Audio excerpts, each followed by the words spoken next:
अस्सलाम वालेकुम ख्वातीन और हज़रात, रवां हफ्ते का पहला असबहार लेकर हाजिर है आपका मेजबान जुनैद सलीम। और नाज़रीन, प्रोग्राम के आगाज में ही आपको लिए चलते हैं पाकिस्तान पीपल्स पार्टी के रहनुमा मोहतरम जनाब मौला बख्श चांडियो साहब की प्रेस कॉन्फ्रेंस की। ये भी बात मैं पहले आपको आगाज में ही बता दूं, कोई शोखी मोखी करने की जरूरत नहीं है। शोखी मोखी? हाँ, पहले ही बहुत गुस्से में हूं बाबा मैं।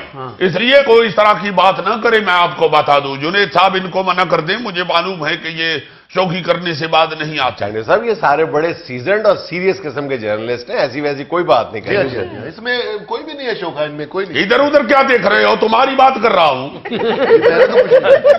एक तुम शोखे हो और एक ये जो पीछे मोटा बैठा हुआ है, ये शोखा है। ये थोड़ा शोखा है, इसकी शादी होने वाली, ये भी सीरियस हो जाएगा। शादी हो जाएगी तो ये ज्यादा शोखा हो जाएगा, जिससे शादी होगी वो बेचारी सीरियस हो जाएगी। बल्कि इतनी सीरियस हो जाएगी कि लोग कहेंगे इसे जल्दी से लाहौर ले जाओ। सर, क्या हो गया आपको? पॉलिटिक्स पे बात करें। जुनैद साहब, पॉलिटिक्स पे बात करना भी बड़ा मुश्किल हो गया है। अब तो इसमें भी भांडबाजी आ गई है।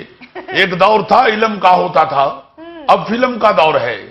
इसी तरह पहले हमारा मुकाबला सियासी सांड के साथ होता था, अब सियासी भांड के साथ होता है। इसलिए मैं पहले बता देना चाहता हूं कि मैं बात सीरियस करने वाला हूं और हमको बहुत गुस्सा है। पहले सर, आप गुस्सा ना करें, हमने बड़े अहले इल्म लोगों के साथ इंटरव्यू किया है, जमशेद दस्ती साहब के साथ किया है। ये कर दी ना सोही।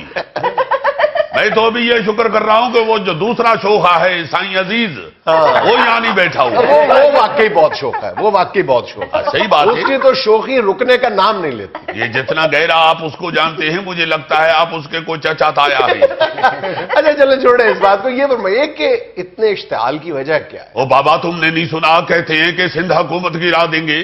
ये सिंध हुकूमत है, कोई नाजायज तजावजात नहीं है जो गिरा देंगे। हजूर वाला को सोटी मार के तो नहीं गिरा देंगे ना, जमहूरी तरीके से गिराएंगे ना। जमहूरी तरीका भी देख लेंगे। हमसे ज्यादा जमहूरियत किसको आती है? सिंध हुकूमत ऐसे ही गिरा देंगे। ये सबसे बड़ी वफाकी जमात की हुकूमत है बाबा, सिंध हुकूमत। ये कोई पिट्ठू गोल गरम वाली ठीकरियां नहीं है जो गेंद मार के गिरा देंगे। आज भी अल्लाह ताला के फजलो करम से लोग याद करते हैं भुट्टो साहब को। अब क्यों मौत पड़ी हुई है तुम्हें? अब नहीं कहते जिए भुट्टो, जिए भुट्टो। ये हुई ना बात। ये इतनी आसान नहीं है सिंध हुकूमत को गिराना जुनैद साहब। ये इनको कहें कि ये अपनी वफाकी हुकूमत को संभाले, जो सिर्फ 6 सीटों के ऊपर खड़ी है। और 6 सीटों की औकात क्या है? सिर्फ 6 सीटें तो अगर बस में बैठी हों तो कंडक्टर उखाड़े जाके अपनी सवारियां दूसरी बस वाले को बेच देता है और बहाना लगा देता है बस खराब हो गई। 6 सीटें तो सर बच्चों के झूले में होती है, वो जिसपे लिखा था पेशाब और कराची। ये देखो साथ जिए भुट्टो भी कहते रहो। भुट्टो। सर, ये सियासी बस में मुर्ग दाल बेचने वाले भी चढ़ते हैं कि नहीं? बेटा, पहली बात तो ये है, तुम्हारी सेहत इजाजत नहीं देती मुर्ग दाल खेने की। तुम चूजा दाल कह दिया। वैसे इस वक्त सियासी बस में सारे दाल बेचने वाले ही चढ़े हुए हैं। ये फटा हुआ ढोल बजा के दाल ही तो बेच रहे हैं। एहतसाब होगा, एहतसाब होगा, एहतसाब होगा। और सर, इतनी बड़ी बात तो नहीं है। इत्तेसाब है तो इत्तेसाब का सामना करें। तुम्हारा मुंह ऐसी है जैसे जूतियों वाले डब्बे पे पैर आया होता है। तो बाबा, हमारा ही तो एहतसाब हो रहा है। 50 साल से पीपल्स पार्टी का ही तो एहतसाब हो रहा है। कोई और आदमी भी तो दिखाओ ना कि इसका भी हमने एहतसाब किया है। जब भी इनको होश आती है एहतसाब की, पीपल्स पार्टी का एहतसाब शुरू कर देते हैं। एक नेक और शरीफ आदमी जरदारी साहब ही इनको मिला हुआ है, हर दफा उसी को पकड़ लेते हैं एहतसाब करने के लिए। बस चांडियो साहब, जरदारी साहब की नेकी और शराफत जो है ना, यही मसला बनी हुई है। यही बात है। आज तुम बिल्कुल ठीक कह रहे हो, चेजा तो नहीं ना ले रहे। ये देखो, बिल्कुल सीरियस बात हो रही है भाई। जरदारी साहब का ही एहतसाब हर दफा होना होता है। जरदारी साहब ना हो गए, आलू हो गए। ये तो जब भी एहतसाब की हंडिया चढ़ाते हैं, बीच में जरदारी डाल लेते हैं। लेकिन याद रखे, इस दफा हम भी बाद नहीं आएंगे। हमने भी शलवारों कमीजों के नीचे लंगोट कस लिए हुए हैं। इनको इस दफा हम याद करा देंगे कि कैंचली मार के बैठे हुए सांप, कुड़क पे बैठी हुई मुर्गी और हुकूमत में बैठी हुई पीपल्स पार्टी को नहीं छेड़ते। चड्डी साहब क्या हो गया, आप जोशे जज्बात में क्या कहते जा रहे हैं अपने आप को? सांप, कुड़क मुर्गी। तुम्हें क्या तकलीफ है? मेरी पार्टी है, मैं बेशक उसकी बतख बना दूं। ये तुमने भी तो मुख्तलिफ जानवर बिठाए हुए हैं, मैंने एतराज किया है। आप इंतहाई सीनियर जर्नलिस्ट को जानवर कहते जा रहे हैं। ऐसे कौन इंतहाई सीनियर है? वो फ्राइडे टाइम्स के वो चीफ एग्जीक्यूटिव है। वो सीनियर नहीं है, वैसे सूझा हुआ है। अच्छा सर, मुराद सईद साहब कह रहे हैं कि चांडियो साहब को ख्वाब आया है कि पीटीआई वाले पीपल्स पार्टी की हुकूमत गिरा रहे हैं। मुराद सईद अल्लाह का शुक्र करे, ख्वाब नहीं, उसको सांस आ रही है। उसको ये बात मैं बता देना चाहता हूं, मैं सोता ही नहीं हूं आजकल। मुझे कहां से ख्वाब आना है? तो सो क्यों नहीं रहे? इन्होंने ही हमारी नींदें उड़ाई हुई हैं। एक तरफ आप कह रहे हैं साहब का डंडा लेके सिर्फ हमारे पीछे ही पड़े हुए हैं। ये पीटीआई अब तहरीक इंसाफ नहीं, तहरीक इंतकाम बनी हुई है। ठीक है, लेकिन एक तरफ आप कह रहे हैं कि आपको कोई फिक्र नहीं, कोई परेशानी नहीं है। नहीं तो कोई परेशानी नहीं है, तो फिर बीच में मुराद सईद क्यों बोलता है? नहीं तो अगर आप एहतसाब से खौफजदा नहीं है तो रात की नींदें आपकी गैस की वजह से उड़ी हुई है। ये देखो, ये तो गंदी जुगतों पे उतर आया। ओके चलिए, तो गैस से मुराद मेरी सुई गैस है जिसकी लोड शेडिंग हो रही है। ये सिर्फ जुगतबाजी नहीं, चालाक भी है। ये मुराद सईद अपने काम से काम रखे। इस तरह का न्यौला जंगल में दरख्त से निकलता है, इर्द गिर्द का मंजर देख के फिर दौड़ जाता है। अब कहो ना, करके भी दिखाएं कैसे निकलता है। मुझे अंदाजा है, छोड़ दे। और तुम्हें अंदाजा है बाबा, लोगों को कैसे पता चलेगा कि न्यौला दरख्त से निकल के कैसे मंजर देखता है? अच्छा चले दिखा दे।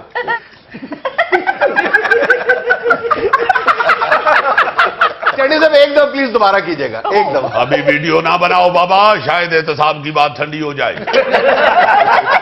आज तो चांडियो साहब बहुत ही गुस्से में हैं। अरे गुस्से में क्यों ना हो, कहते हैं सिंध का पानी बंद कर देंगे। इससे पहले हम इनका हुक्का पानी ना बंद कर देंगे। ये मुंह और मसूर की दाल, सिंध का पानी बंद कर मेरी तरफ देंगे। क्यों इशारा कर रहे हैं? अरे पीटीआई वालों की बात कर रहा हूं, सिंध का पानी बंद कर देंगे। ये तो नाजुक मिजाज लोग हैं, ये तो बिस्तर से निकल के दरवाजे की कुंडी नहीं बंद कर सकते क्योंकि वो ठंडी होती है। ये तो अपनी जैकेट की जिप नहीं बंद कर सकते। जिप यहां पहुंचती है तो पता चलता है नीचे वाले धंधे फिर खुल गए हुए। चंडी साहब, मुराद सईद तो आपको बेचारा तसल्ली दे रहे हैं कि आप ना घबराएं। बाबा, ये तुम नहीं इसको जानते, बड़ा तेज लड़का है। ड्राइवर सिगरेट लेने के लिए उतरे तो ऐसे लड़के रक्षा लेके भाग जाते हैं। सिनेमा मेरा शो तो ऐसे लड़के कंधों पे चढ़ के फिल्म की टिकट निकाल लेते हैं। मैं जानता हूं इसको, ये कोई मामूली लड़का नहीं है। शादी ब्याह पे ऐसे लड़के बार बार लेडीज की तरफ जाके पूछते हैं कोई चीज तो नहीं चाहिए। आखिरकार उस बुजुर्ग औरत से गालियां खाते हैं जिसकी छोटी छोटी मूंछें भी होती हैं। हजूर क्या कह रहे हैं, वो वजीर है। तो हम क्या करें, वजीर है तो हमको क्यों छेड़ता है? बसंत का सीजन चल रहा हो तो सबसे पहले इस तरह का लड़का पकड़ा जाता है। ऐसे लड़के वन व्हीलिंग करते हुए साथ वाले से आइसक्रीम भी पकड़ लेते हैं। चांडियो साहब, फैसल वाडा ने कहा है कि नून लीग और पीपल पार्टी वाले मिलकर साजिशें कर रहे हैं। पहली बात तो ये है कि तुम जैसा बंदा गरम देग में से सालन डालता हुआ अपना पेट जला लेता है। ये क्या बात हुई? उसको भी तो देखो ना, अभी मुराद सईद की कहानी चल रही है, इसने बीच में फैसल वाडा डाल दिया है। नहीं तो ये कहा है वाकई फैसल वाडा साहब ने? ये तुम पहले आदमी हो जिसने वाडा के साथ साहब लगाया। ये तो इतना बदतमीज लड़का है जी जो फैसल वाडा है। इस तरह के लड़के की पहली फिल्म लाजमन फलाप होती है। तो बाकी हिट हो जाती है। नहीं, पहली फलाप होती है ना तो फिर इसको आदत पड़ जाती है, फिर सारी फिलाप। ऐसे लड़के क्रिकेटर नहीं बन पाते तो सियासत में आ जाते हैं, सियासतदान नहीं बन पाते तो फिल्म में चले जाते हैं, फिल्म फलाप हो जाए तो अपना प्रॉपर्टी का काम शुरू कर देते हैं, प्रॉपर्टी का काम बंद हो जाए तो लंदन शिफ्ट हो जाते हैं, उधर फिर बैठ के लोगों को बता रहे होते हैं केस चल रहा है अभी तक इसलिए वापस नहीं जा रहा। जरदारी साहब ने भी तो फिल्मों में काम किए हुए चाइल्ड स्टार के तौर पे, अब ताने क्यों दे रहे हैं? उन्होंने वहीद मुराद का बचपन का पाठ किया था। तुम्हारे हिंदो पाक में वहीद मुराद जैसा हीरो नहीं आया। ये भुट्टो चांडियो साहब, ये बिलावल भुट्टो जरदारी साहब भी तो कह रहे हैं कि हम पीटीआई की हुकूमत गिरा तो सकते हैं मगर गिराएंगे नहीं। बिल्कुल ठीक कह रहे हैं। अब तो वो चेयरमैन है पार्टी के, बड़े हो चुके हैं माशाल्लाह, जवान हो चुके हैं। मुझे अच्छी तरह याद है छोटे से थे तो मेज पे चढ़ के सारे बर्तन गिरा देते थे। वैसे भी बाबा 6 वोटों पे खड़ी हुई हुकूमत गिराना इतना कौन सा बड़ा काम है। ये बिलावल साहब का ज़र्फ है कि वो नहीं गिरा रहे। ये बिल्कुल ऐसे ही है कि गोगे के आगे बिरयानी वाली परात और दही वाला डोंगा पड़ा हो और ये कहे कि मैं खा सकता हूं मगर खाऊंगा नहीं, या फिर गर्म पानी आ रहा हो और गौरी कहे कि मैं नहा सकता हूं मगर नहाऊंगा नहीं। सर जी पहले मैंने दसो ना, मेरे अगे परात पई हुए, मैं क्यों कहूंगा मैं खाऊंगा नहीं। ओ चलो बाबा तुम जानो और परात जाने, खा लो मेरी तरफ से बिरयानी खा के बाद में उसकी परात भी चबा जाओ। मेरा मतलब है खाऊंगा नहीं तो बड़ा कैसे होऊंगा। भाई उधर होकर बड़ा हो जी, कितने साढ़े उधर ना बड़ा हो जी। ये देखो ना जुगतबाजी शुरू हो गई है। हालांकि मैंने आते ही कहा था कि मैं सीरियस बात करना चाहता हूं। उस वक्त से लेकर अब तक आप क्या कर रहे हैं? भाई मुझे तो किसी ने जुगत की है तो मैंने उसका जवाब दिया है। डायरेक्ट तो मैंने कोई जुगत नहीं की। हालांकि मेरे सामने ये ऐनक वाला बम भी बैठा हुआ है। चले सर सीरियस सवाल कर लेते हैं। सुना है आप लोगों ने भी पीटीआई की नकल में 10,000 मकान तामीर करने का फैसला कर लिया। ये पीटीआई की नकल में कर रहे हैं। और सर अरे अज जम्मी गिदड़ी ते कल होया वे यार। वाह वाह, ये तो आज बात करनी शुरू हुई है मकान बनाने वाली। पीपल्स पार्टी तो शुरू से कह रही है रोटी कपड़ा और मकान देंगे, और अल्लाह के फजल से अब हमने 10,000 मकान का फैसला जो किया है, इसी की नकल में ही तो इन्होंने मकान बनाना शुरू किया। हमसे हमारी स्कीम ही इन्होंने चोरी की है।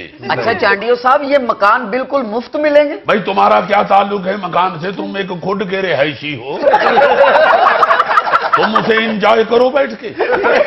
हमारा नारा रोटी कपड़ा और मकान है, रोटी कपड़ा और खुद नहीं है। दुनिया में लेना एक छोटा सा वक्फा, हमारे साथ रहिएगा। मैंने भी अल्लाह जानता है सारी जिंदगी बच्चों को स्कूल इबादत समझ के भेजा। सर से उठ के तुम्हारी परजाई नाश्ता बनाना शुरू कर देती है, मुझे कहती है जाओ जल के कपड़े इस्त्री करो। मैं फौरन जाके इबादत समझ के पहले तुम्हारी परजाई की सारी अलमारी प्रेस करता हूँ। उतनी देर में तुम्हारा भतीजा नाश्ता करके आ जाता है, अबू कपड़े मेरे। मैं कहता हूँ पुत्र बस है तो वेला हो गया हूँ तेरे ही करने।